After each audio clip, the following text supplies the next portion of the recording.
Well, for more, I'm joined now in the studio by France 24's Sandro Lutyens, who's been following today's protests on the Champs-Élysées Avenue. Sandro, hello. You've been following these protests for 3 weeks now. Give us a sense of how the situation has developed over that time. Right, so I'm just going to give you two numbers, all right? Today, up until now, it's about 60 wounded and over 700 people being detained, all right? That's less wounded, much less wounded than last week on Saturday, and much more people being detained. And that shows that the change of strategy of the police forces is very efficient. What they did is that they started the day very early in the morning with a widened perimeter, and it was about 36 metro stations that had been closed.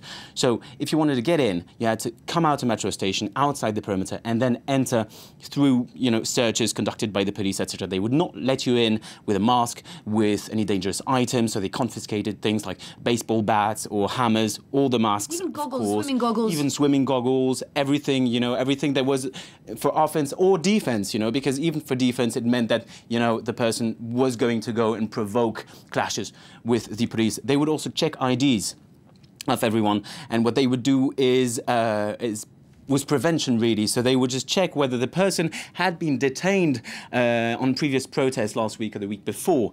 And if they had been detained, they would detain them again as a preventive measure. And that really worked. That's why so many people have been detained. And that's why also so few troublemakers actually managed to enter the security perimeter with the equipment, with all the gear. And that's why so few, relatively few, of course, troublemakers were able to enter and provoke clashes with the police. That's on the Champs-Élysées. Of course, many of them also stayed outside the security perimeter. That's why we've seen more violent clashes on adjacent streets around the Arc de Triomphe on Freeland Avenue, for example. That's where we've seen most clashes and most damage as well. So, of course, we've seen burning cars, we've seen, broken shop windows, etc., but much less than last week. So it was a completely different feeling, also a completely different atmosphere.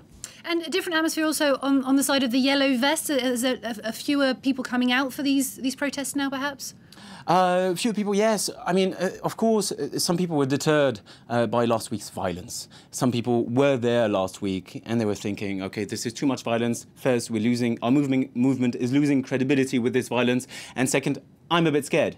But actually, most of the people, who weren't protest professionals last week, they weren't that scared. They stayed and they were watching because they were also saying, okay, you know what? Violence is maybe also inevitable because we have the feeling that President Macron is not really listening to us. And it's a really interesting movement that they have there because it has no agenda, no leaders. It's a bottom-up movement. And some people were thinking, okay, President Macron this week, he reached out. He said, we are cancelling for 2019 the new tax on diesel fuel that started this entire movement. And it didn't work. And it didn't work because when you're actually on the ground and you talk to these people, they're going to tell you that some of them actually don't even drive, don't have their driving license. They're not there because of this new tax.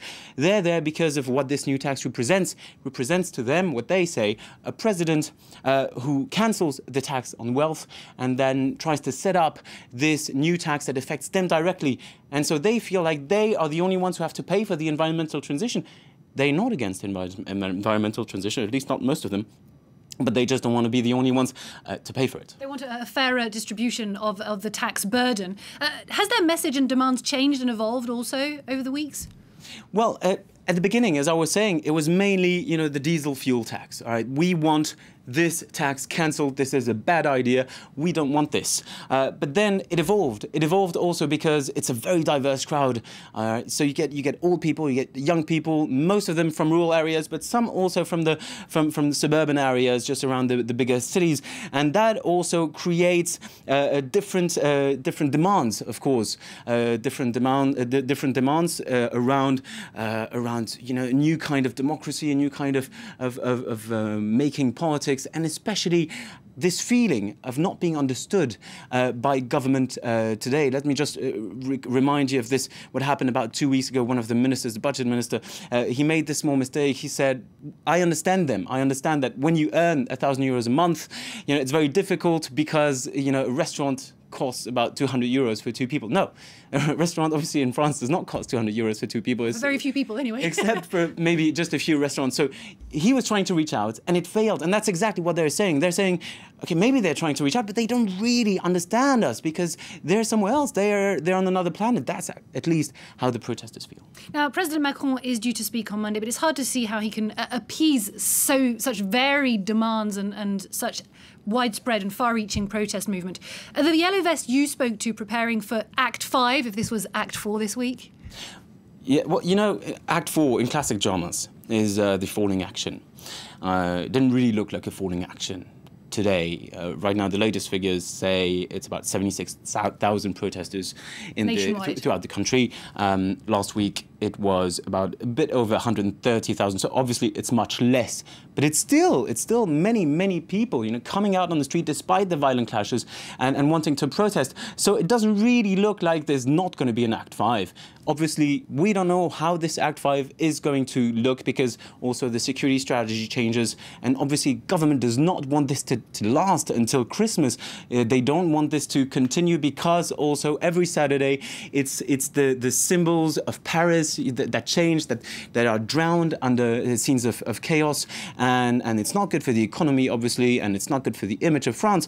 But it also says that these weeks here, they are the weeks of the Yellow Vest protesters, and obviously they're not going to stop until they feel that not only their demands are met because they want to appease, but because they understand them.